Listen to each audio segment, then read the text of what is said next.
acompanhou a posse de Trump ao lado do presidente Bolsonaro. Evair, querido, bom dia, seja bem-vindo ao Auriverde Brasil, Evair.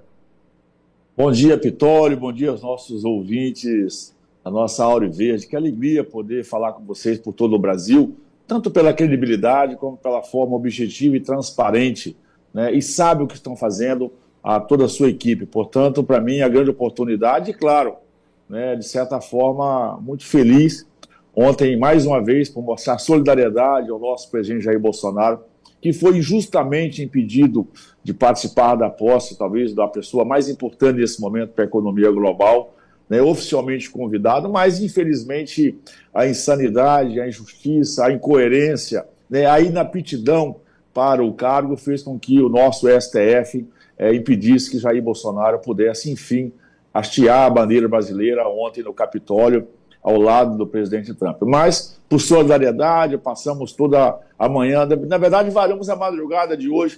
O presidente Jair Bolsonaro esteve acompanhando da sua residência também os bailes, as festas que o presidente Trump estava, até porque lá estava o Eduardo, lá estava a Michele, né, devidamente representando o Brasil com a grandeza, realmente com a qualidade que o Brasil precisa e merece. Ficamos até na entrada da madrugada, de certa forma, que ficamos contemplados com tudo aquilo que, principalmente o Eduardo e a Michele puderam representar o Brasil no dia de ontem. Evair, é bom saber, né, que você estava ali ao lado do presidente Bolsonaro, injustiçado, como você também muito bem colocou, e ao mesmo tempo eu queria ouvir de você a tua análise, né, o teu ponto de vista sobre tudo o que você viu e ouviu, e o que ouviu também ali nos bastidores ao lado do presidente, diante das falas do Trump, Evair.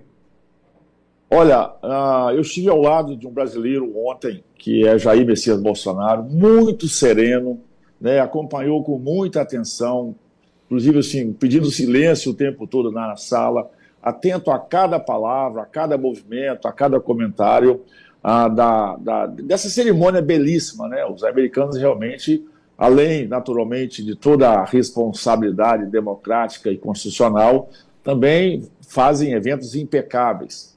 Portanto, o presidente Jair Bolsonaro ontem, durante todo o dia, muito sereno, muito calmo, tranquilo, né, deu uma descontraída, vamos dizer assim, porque quem relaxa o corpo, relaxa a alma, aberto a qualquer frase e, naturalmente, muito atento às mensagens, principalmente objetivas, feitas pelo presidente Trump. Então, assim, de certa forma, um brasileiro que se sentiu até aliviado, vamos dizer assim. Por muitas vezes, as falas do presidente Bolsonaro foram ignoradas aqui nesse país, porque claramente nós temos pessoas que querem fazer uma massificação ideológica, né, de movimentos globais que não valorizam a bandeira e as cores do nosso país. O nacionalismo ontem, liderado pelo presidente Trump, que não estava sozinho. O presidente Trump não é alguém isolado, né? Ali estava o Google, ali estava a Apple, ali estava a Amazon, ali estava o Elon Musk. São pessoas que hoje têm entregas globais, né, dado a modernidade, dado a inovação.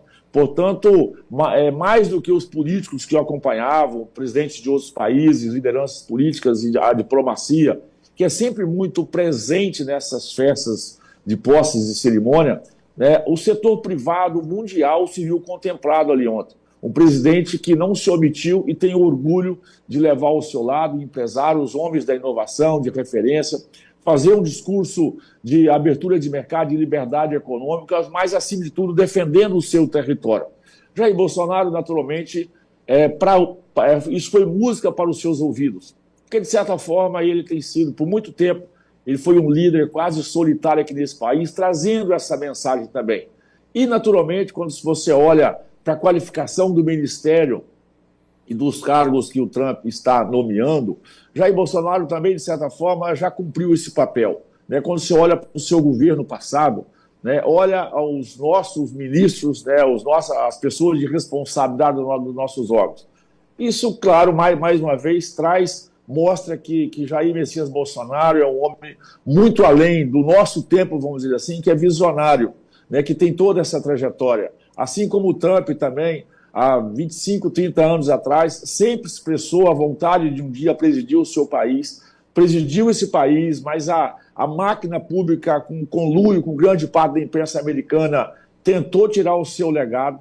Elegeram, né, o último presidente, mas a sociedade americana percebeu a tragédia que foi alguém que é refém dessas ideologias globais, dessa globalização irresponsável. Os americanos, mais uma vez, né, que é uma nação que realmente tem que ser copiado, a organização do seu Estado, político, o setor empresarial, como os americanos consolidaram o seu território, a copiar alguém, nós temos que copiar, por exemplo, grandes coisas que os americanos fizeram. Portanto, o presidente Jair Bolsonaro, de certa forma, também se sentiu muito contemplado a todo tempo, porque fez ecoar no Brasil, naturalmente, as mensagens do Trump.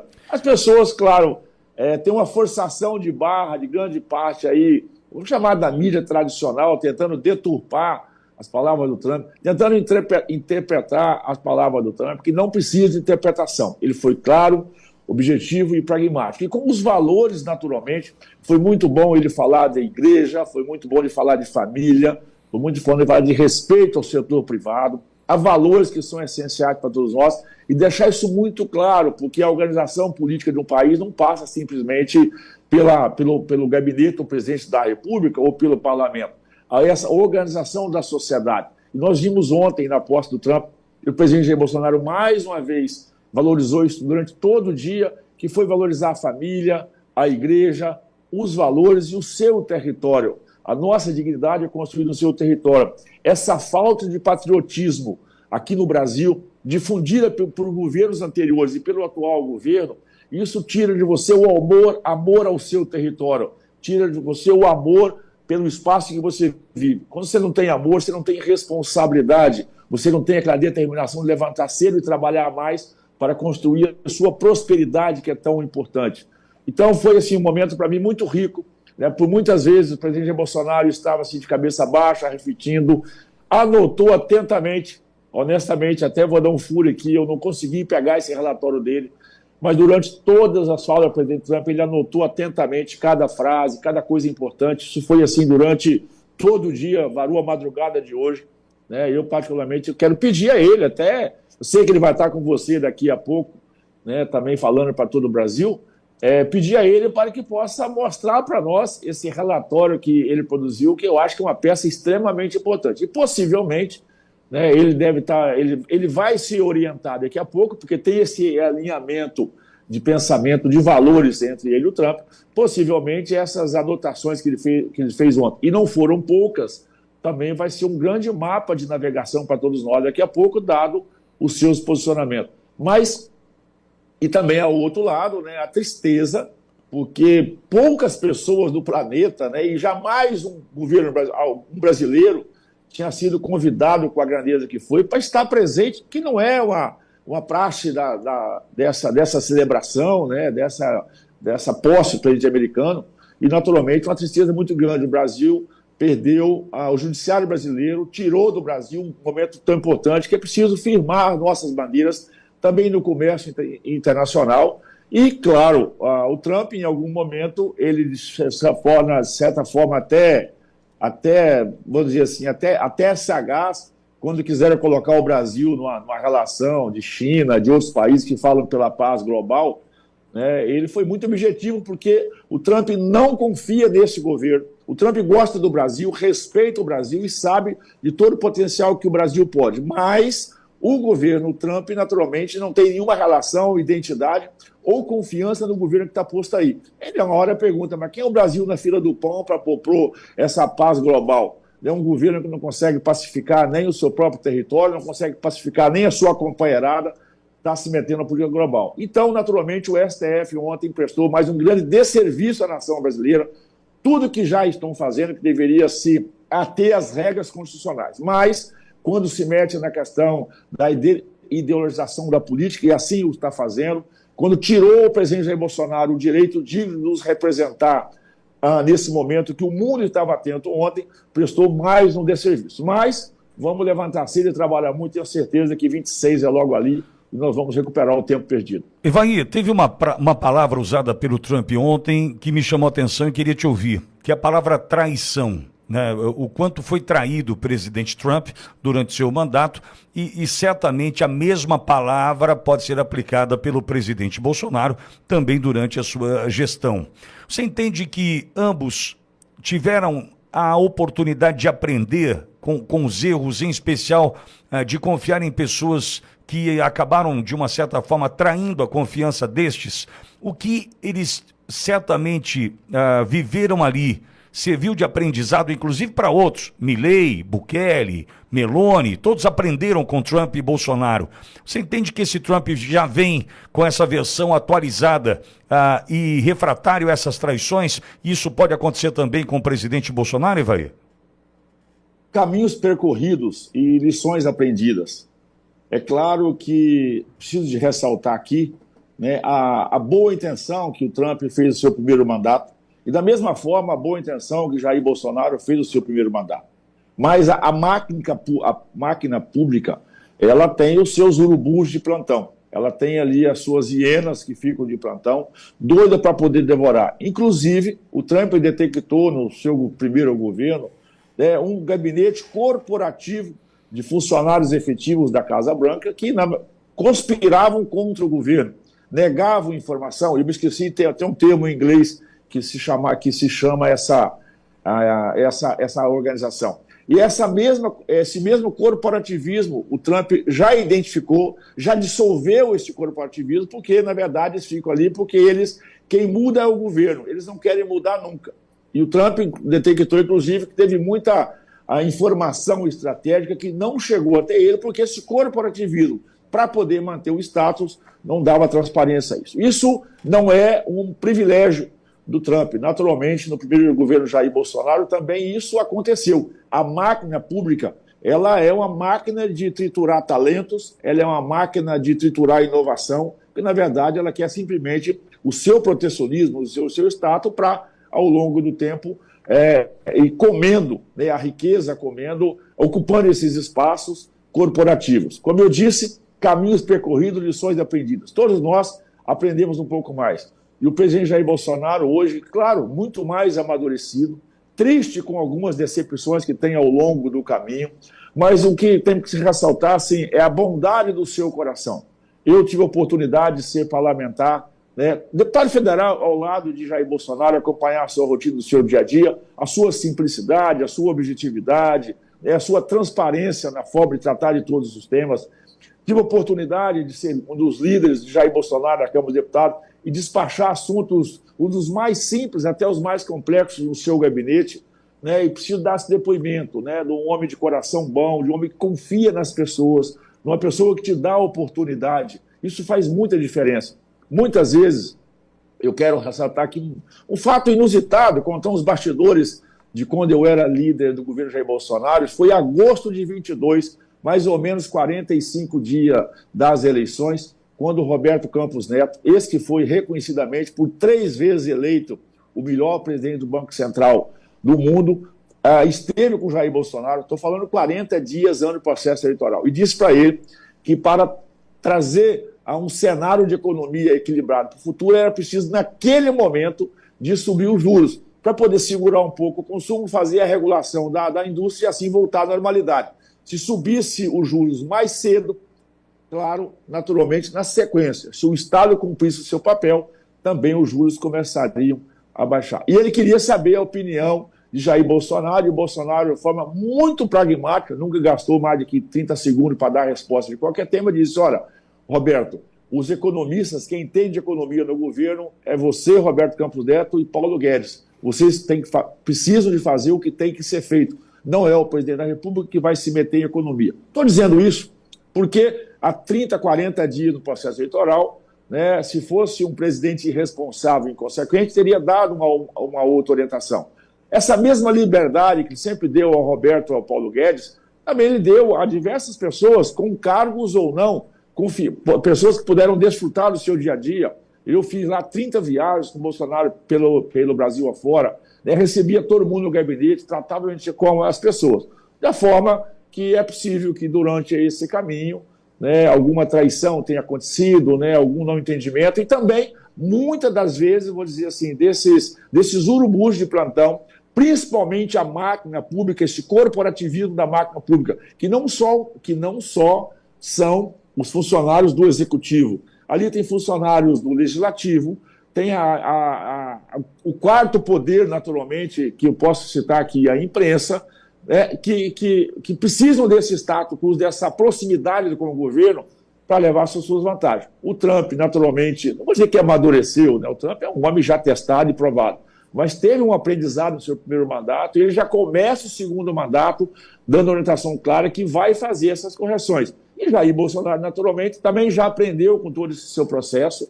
né? Ele qualificou cada vez mais pessoas que estão próximas dele, cada vez mais tem ouvido conselhos de pessoas experientes, muito atentas, até porque o próprio setor privado, não sei se você se lembra daquela fatídica carta em defesa da democracia, que bancos, empresas multinacionais assinaram, porque caíram nessa lorota da globalização. Jair Bolsonaro já alertava. E, naturalmente, hoje ele tem essa consciência, ele tem esse equilíbrio e está preparadíssimo para a nossa confiança, para que restabelecemos o seu direito político e ele pode, quiçá, voltar aí à presidência da República em 2026 e conduzir o Brasil realmente num território para os brasileiros como os brasileiros. Porque nós temos um grande desafio, além de diminuir o custo da máquina pública, isso é extremamente importante. O presidente Trump não vai, se for necessário, subsidiar o agro americano, se for necessário subsidiar a indústria americana, ele já deixou claro, ele vai reduzir o tamanho da máquina, ele vai reduzir o tamanho do governo, ele vai trabalhar efetivamente para que possamos estabelecer um juízo para com a economia e assim trabalhar uma coisa importante que é a nossa prosperidade, é criar um ambiente para que o brasileiro, o jovem, o adolescente, o pequeno e microempresário, o grande empresário possa ter prosperidade desse país. O presidente Bolsonaro sempre levou muito a sério a questão da economia, o que esse atual governo não está fazendo. Então, caminho percorrido, lições aprendidas, eu tenho certeza que Jair Bolsonaro está cada vez melhor para nos liderar no processo de reconstrução e retomada da soberania e da economia nacional. Estamos conversando com o deputado Evair de Mello, do PP do Espírito Santo. Deputado, aqui conosco Eduardo Borgo, é vereador aqui em Bauru. Nosso comentarista tem uma pergunta para o senhor. Pois não, Borgo, bom dia. Bom dia, deputado. Prazer falar com o senhor. Deputado, ontem com a posse do Trump, ares de liberdade, de democracia, né, contra a censura, começaram aí a se expandir pelo mundo. E nós sabemos que no parlamento, todos os parlamentos, nós temos alguns deputados que são mais autênticos e alguns que acabam ali dançando conforme a música. Essa posse do Trump, que teremos efeitos reflexos no Brasil, que são óbvios, né? A situação no Brasil, com certeza, será impactada diante o poder que tem os Estados Unidos. O senhor percebe que há uma mudança já em alguns parlamentares prevendo o que vai acontecer com o país ou ainda é muito cedo para esperarmos a atitude desses parlamentares que, na maioria das vezes, dançam conforme a música? Olha, eu acho que tem sim orientação clara dos rumos que o chamado mundo vai e que o Brasil, com a sua agenda, não vai cair nessa onda. Naturalmente, eu volto a dizer, nós sempre tivemos essa coisa da globalização, da padronização, de ouvir um discurso aqui no Brasil que a tendência da Europa é essa, a tendência da Ásia é essa. Nós não vamos seguir tendência. Parece que cada vez mais, inclusive depois dessa pandemia, né, não vou entrar nessa questão, as pessoas começaram a valorizar mais o seu território. E essa percepção chega na política. Hoje mesmo, já de madrugada, inclusive encontrei com alguns membros do governo Lula no aeroporto de Brasília, onde eu estava embarcando hoje de madrugada, né, e eu percebi neles essa atenção para essa agenda americana, que, volta a dizer, não é essa coisa da não valorização do seu território, né? Querem criar essa grande economia global na América do Sul, na América Latina, depois querem essas relações internacionais, e o gesto do Trump foi muito claro, e aí a presença moral dele. Quando você tem um líder que tem uma presença moral muito forte, isso naturalmente, isso repercute. Eu tenho a certeza que o parlamento volta, agora efetivamente as atividades a partir do dia 1º, volta muito atento, volta muito antenado para essa mensagem que o governo americano traz na questão da liberdade. E a liberdade passa não só pela liberdade de ir e vir, passa pela liberdade de manifestação, mas é menos governo. O Trump deixou isso muito claro também. Quando você tem menos governos, você tem... O Paulo Guedes falava muito isso. É menos Brasília e mais Brasil. Isso é liberdade. É tirar o governo do cangote das pessoas. É tirar o governo dessa bola de pedra que amarra no pé do empresário. Isso traz, efetivamente, uma liberdade econômica, onde nós vamos construir a nossa liberdade também, a nossa prosperidade. A nossa liberdade passa por menos Estado, economia equilibrada e, efetivamente, para que você possa, com trabalho, isso é extremamente importante, o Trump deixou isso muito claro, e o presidente Jair Bolsonaro ressaltou diversas vezes durante o dia, essa valorização do trabalho. É você construir a sua prosperidade pelo trabalho e não ficar esperando aí as benécias de governo. E, claro, você vê que o próprio Hamas, né, já começou esse gesto lá. Isso não é fruto do acaso nem de acordos do Biden. O mundo sabe que essa liderança é importante. E quem quiser ter essa questão econômica, claro que vai ter uma disputa econômica quando o Trump fala que vai aumentar a tarifa para os carros elétricos. Possivelmente a China também vai, de certa forma, fazer essa guerra comercial. Países fazem negócio.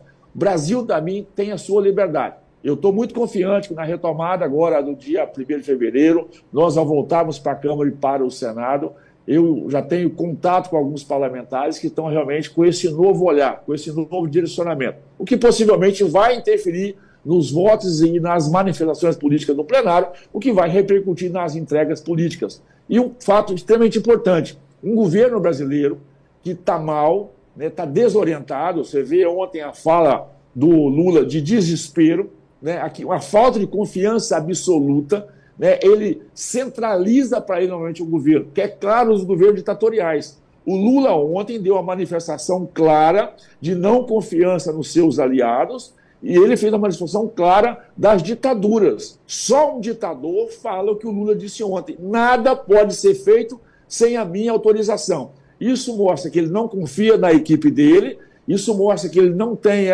esse entendimento que é preciso compartilhar a distribuição do poder. Isso repercute, inclusive, negativamente no parlamento, porque nenhum parlamentar da chamada base do governo vai ter liberdade de manifestação. E quando ele centraliza, é um sinal claro daquilo que nós não tínhamos dúvida. O Lula pensa e opera como um ditador da esquerda, como Fidel Castro, como foi o seu líder de referência, como Maduro, e ele, naturalmente, ele faz um discurso, ele já disse que é importante construir a retórica, a narrativa, mas ele se equivoca ontem. O Lula ontem deu demonstrações claras que ele é um ditador, pensa como ditador e quem está no seu governo está subordinado a ele. Não tem nenhuma liberdade para fazer diferente daquilo que ele pensa. Isso vai ter uma repercussão porque vai deixar o parlamento coagido. E, claro, eu espero que esses parlamentares que muitas vezes ficam numa discussão dúbia cheguem à conclusão o mais rápido possível que o governo Lula é uma tragédia, foi um equívoco e, assim como os americanos, nós precisamos criar um ambiente também na política para restabelecer a verdadeira democracia pautada em liberdade e prosperidade, que é o retorno da direita em 2026. Ivair, diante do respeito que tenho por você e pelo teu trabalho, estou muito feliz de ver o carinho do presidente Bolsonaro por ti, já ventilando a possibilidade de vê-lo disputando o Senado pelo Estado do Espírito Santo em 26. É um grande nome para o Senado capixaba, sem dúvida alguma. Feliz por ti, viu, querido? E agradecendo a chance de poder te ouvir por aqui com uma notícia que o Andriele, o Capita, que você conhece muito bem, acabou de me mandar aqui, pedindo para a gente reagendar o presidente Bolsonaro para amanhã às 11. Então, o Bolsonaro entraria conosco hoje, mas pediu para entrar amanhã às 11. Teve um problema de agenda, o capitão Andriele pediu para a gente reagendar. Só por isso não entrará na sequência aqui, viu, Ivair? Não, eu preciso ressaltar o Andriele. O Andriele, só para falar quem que é o Andriele, todos esses vídeos e fotos do Bolsonaro no dia a dia, é o capitão Andriele, que é, exato, na verdade, ali o seu sombra, Mas o presidente Bolsonaro tinha também agora, às 10 horas, uma longa entrevista. Possivelmente essa entrevista deve ter se estendido. A demanda é muito grande. A Auri Verde, inclusive, está com privilégio, porque eu via ontem lá a lista de demandas que ele tinha para poder dar essas entrevistas. E ele, na sua lista, separou a Auri Verde, seria agora às 11 horas, mas ele tinha uma entrevista às 10, também no canal aberto. possivelmente essa entrevista tenha se estendido. Ele tá muito solícito, sem pressa alguma, de tratar todos os temas com muita clareza e muita lucidez. Então eu tenho certeza que esse adiamento de hoje para amanhã vai qualificar ainda mais o conteúdo que Bolsonaro vai entregar para todo o Brasil aqui, naturalmente com a credibilidade que tem a Auriverde. Obrigado, Evair. Um abraço, viu, querido? Um abraço, obrigado. Vamos em frente. Como eu sempre digo, né? Vai vendo, Brasil!